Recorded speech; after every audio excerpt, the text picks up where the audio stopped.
I mean, my thing is, this is a 1948 combine. It's been sitting in a fence line for, I'm gonna venture, probably 20 or 30 years. Last time this was used was probably 20 years ago. But a lot of sheet metal on it, a lot of moving parts.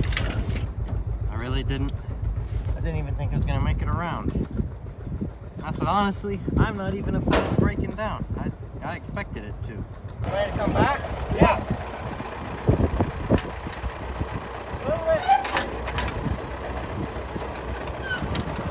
Man, it sure is nice.